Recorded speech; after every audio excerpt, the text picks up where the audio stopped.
Hello and welcome back to the Johnny Gets Cash YouTube channel. This is the MG ZS I paid just £200 for, and in the last episode you saw me give the car a thorough service and a new set of brakes. It's also been out and had a new timing belt fitted since that video. Before that you've seen me do various other bits like sorting out the interior and also various bits of body damage. Well, today things are going to get a little bit more exciting because I am going to be starting on the exterior detail of the car. So stay tuned and I'm going to crack on.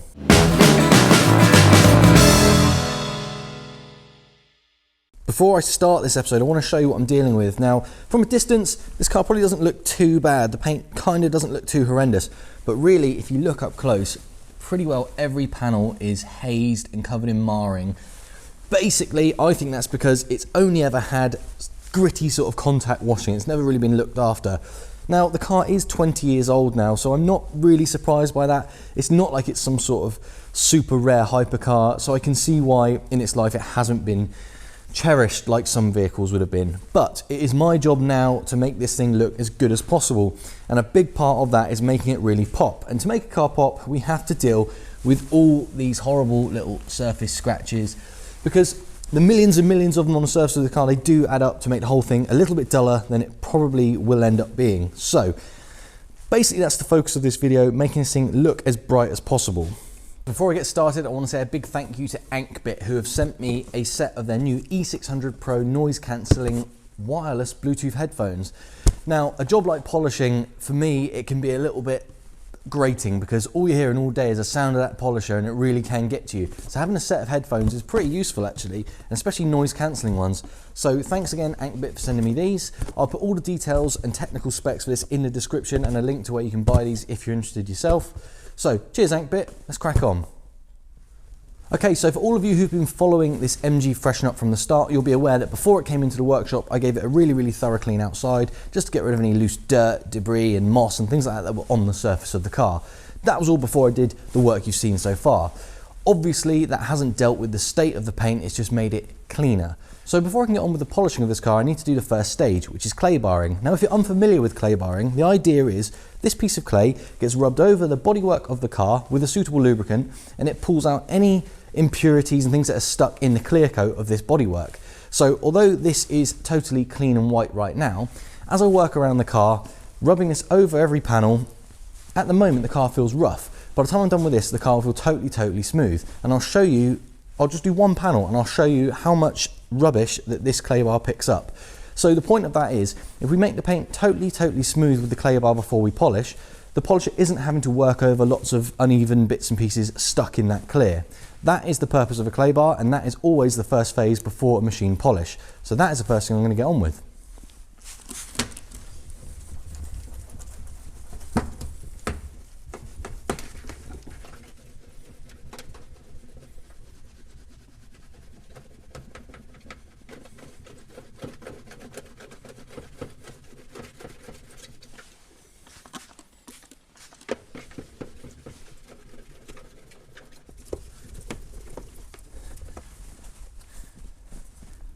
Okay, so to give you an idea of how dirty a clay bar gets, I've just done the wing really quickly. I've just done that one wing, quick pass, and that is already how much junk has come out of that paintwork. So as you can see, there's a lot more to go, and I'm going to pull out a lot more with this clay bar, but it's a very worthwhile task. So I'm going to crack on and do the rest of the car.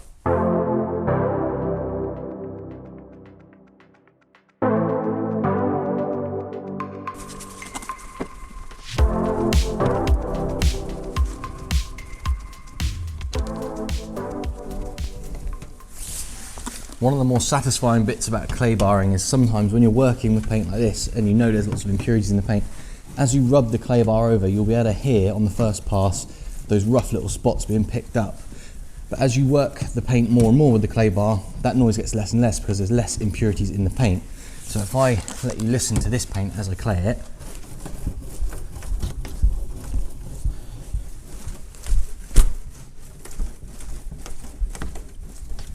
you can hear that sounds quite rough at the moment. If I keep rotating this clay and working it, on the next pass, you'll hear less and less of that noise.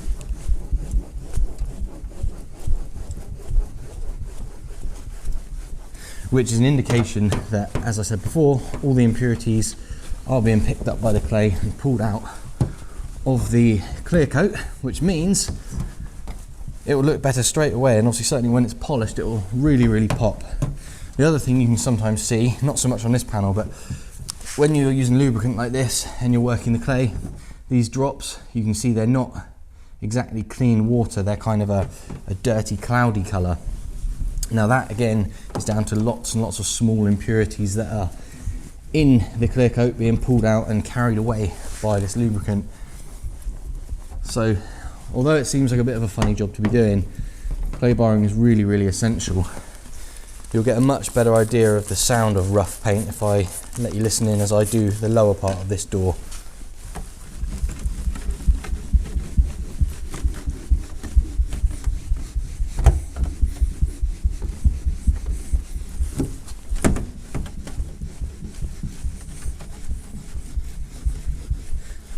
All those little flick noises you're hearing are little bits of tar and various other things that get stuck to your paint that they do ruin the look of it, but a little bit of clay bar gets rid of them nice and easily. And that isn't even a particularly bad panel. You can see here, just doing that door, it's not that bad, but everything that comes out is good news for me because there's less stuff stuck in that paint.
Okay, so I'm nearly done with the clay barring. I just wanted to show you something before I really finish.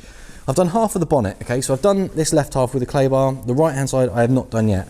Now whether or not it's that obvious on camera, I'm not sure if you can see, but to me at least, the left side, the colour looks different than the right side. Because this hasn't been clayed, it's still full of contaminants, things that have been stuck in the paint, it can change the tone of paint. It can make it look slightly different. For instance, if a car is absolutely covered in things like brick dust, it's going to have a very slight orangey red hue, which I think you can kind of see on this side. I'm not saying it's brick dust, it could be brake dust or anything. But as I've been working around the car, I've noticed the sludge, if you will, that's coming out as I'm clay barring it is a kind of browny red colour. So this left side, you can see the true colour of that paint code is slightly more obvious than it is on the unclay barred side, because this is, as I say, full of contaminants.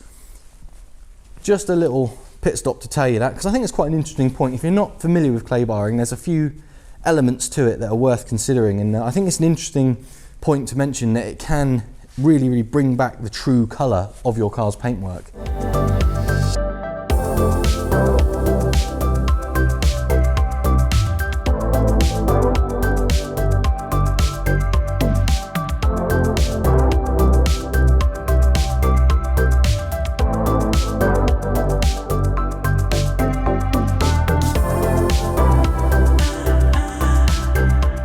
Okay, now that clay barring is done, I'm ready to polish. You can see I've got the bonnet all prepped, it's propped up, I've got the washer jets removed, and I've got some protection to stop any fling from going where it shouldn't.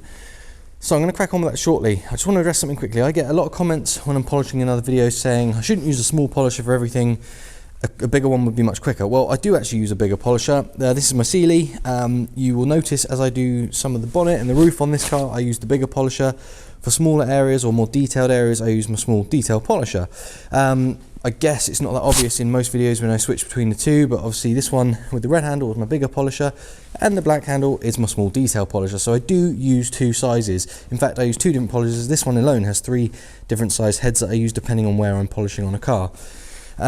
So yeah, I do use a bigger one, but it's the majority of the stuff you see on camera is done with the small polisher, because I generally show the more interesting areas rather than big flat panel areas where I'm using the large polisher. Anyway, with that addressed, I'm going to crack on and do this polish now, and that is the next phase.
Right then, I've got that machine polishing stage finished now. The car might look a little bit dull in this video. That's because I have stripped off all of the compound that I used to polish the car, so it is ready for its waxing. So the paint is now super smooth. In fact, it's as smooth as glass, but it does need waxing to make it really pop.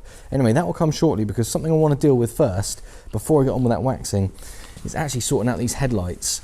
You may have noticed either in this video or in previous videos that they are a little bit yellowed. Now that's pretty standard for plastic headlight lenses. The UV rays from the sun, etc. do break them down. But to give you an example of what the difference is, with this bonnet still up, you can see the top of this light lens here looks a lot clearer and nicer than from about this point down, where it's quite rough and yellowed. It's a pretty standard thing, but I can sort that. I can make them look as good as new. But given that these headlights are actually mounted behind the bumper rather than on the standard car when they're kind of above it and they're removable without taking the bumper off, to get to them properly, I'm going to have to drop this bumper off. So a little bit more work than it would be on another car, but if I want to make this car look as good as possible, it means sorting these headlights out, and to sort them out, it means removing the bumper. So I need to whip this off now, and then I can get on and make these lights look as good as new.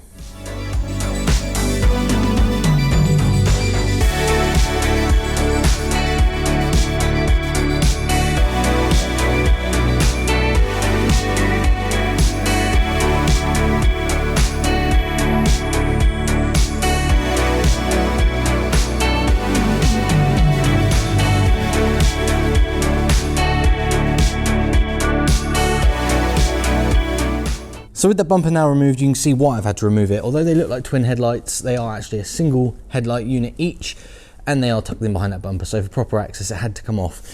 Now, in terms of what I'm going to do, there's a couple of ways you can refurbish headlights. You guys have seen me sand and polish headlights numerous times. Now, the other way I do it sometimes, you can sort of flat the headlights down to get rid of all the yellowing and then use a clear coat over them. So being that these are plastic lenses, sometimes that's what I opt to do. Now, generally I'll just go for the polishing method, but I do like to show you a variation of different techniques on this channel, as you know. So today I'm going to use the flatting down and clear coat option. So I'm going to flatten down, clean everything up thoroughly, mask up what I need to, and then put some clear coat on. I think what I'll do is, rather than crack on and do both lights, I'll do one whole light unit and then clear coat it. And then as that's drying, I'll show you the difference so you can see exactly how much better one's going to look than the old headlight, if you like. So it'll look a bit odd on camera, I'm only focusing on one headlight, but then you'll see when I show you the 50-50 shot, you'll see why I've done that. Anyway, enough waffling now, I'm going to crack on and do that. Okay, so a bit of a change of plan. I've been having a look at these headlights and figuring out what I'm going to do in terms of refurbishing them. Now, normally I'd do it in situ, but I think today, given that I'd like to give everything a thorough clean up around the unit and actually the unit itself and behind it, I'm going to opt to remove the headlights before doing the refurb. So I'm going to whip these out quickly and then I'll crack on. In fact, I'm going to whip one out and then do the refurb on one just so I can show you the side-by-side difference. So that is what I'm going to do.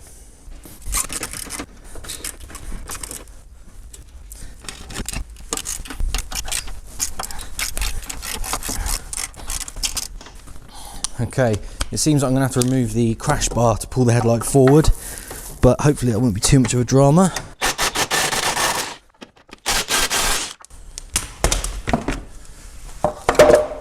Okay, simple enough. Now this should just pull out. Yeah, that's all right. Just a couple of plugs to do, but obviously you've got to be careful not to snap anything. There we go. There's one headlight liberated and ready to be made a bit better.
Okay, so as promised, I've done one headlight and not the other. I have refurbished and clear coated the near side headlight and not the off side.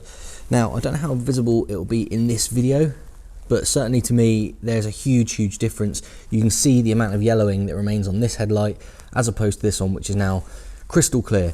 And I think that will really help to lift the look of this car once I can refit the front end. Obviously the other jobs I've done, you saw there, I've steam cleaned and degreased all that slam panel and arch liner and stuff. You don't see that area, but my theory on these things is if I'm working on a car and I'm exposing an area, I might as well clean it and make sure it's in as good a condition as can be before covering it up again. It just means that if in the future anyone uncovers it, they'll have less work to do and it will look a little bit smarter for them.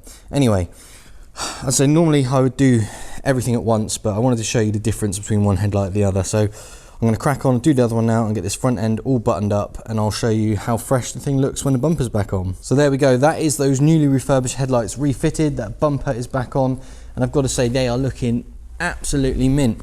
They've really lifted the front end of this car, as I suspected they would. Now aside from that, I've also given the car its coat of wax, so the paint is really popping now. Again, Kind of suspected it was going to come up really, really well, but it's so bright. This thing is shining like a new pin at the moment. So I'm very, very pleased so far. This thing is really starting to show its true colors, and it will be an absolutely gorgeous example when it's finished. And I'm nearly there, but there's still a few things left to do. So on the exterior in this video, I still want to deal with all the black plastics, etc. Give them a good treatment and feeding, make sure they're all totally healthy, not dried out, going to crack, anything like that. And there's lots of small details to do, like the badges, new number plates, etc. But that particular stuff will be in a later video, as will the wheel refurb. These don't look too bad, these wheels, but I want to get them so they're basically looking brand new. Center caps are off them at the moment. They're going to get refreshed as well, but the wheels themselves going away for a proper professional refurb. Anyway, in terms of this video, like I said, I've got a couple more bits to do on the outside here, but the real chunky stuff is actually done, and I'm really, really pleased with it. Just wanted to show you those headlights, so that's basically what I'm focusing on at the moment. So I'm going to crack on to those last few bits on the exterior, and I'll catch up with you in a bit.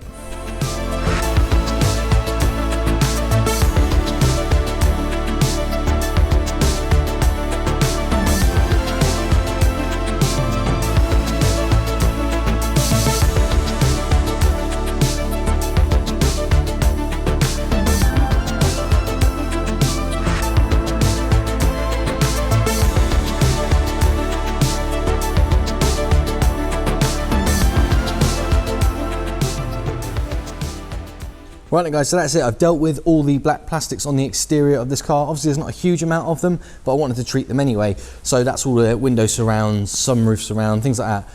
Now, in case you're wondering what product I was using there, it's a 303 aerospace protectant, and it was actually one of you guys in the comments who put me onto that product. It basically protects and feeds plastics that are exposed to the elements, and so far I'm really, really impressed with it. It seems to be a fantastic product. So I can't remember who you were, I'm sorry, but thank you ever so much if it was you who put me onto that.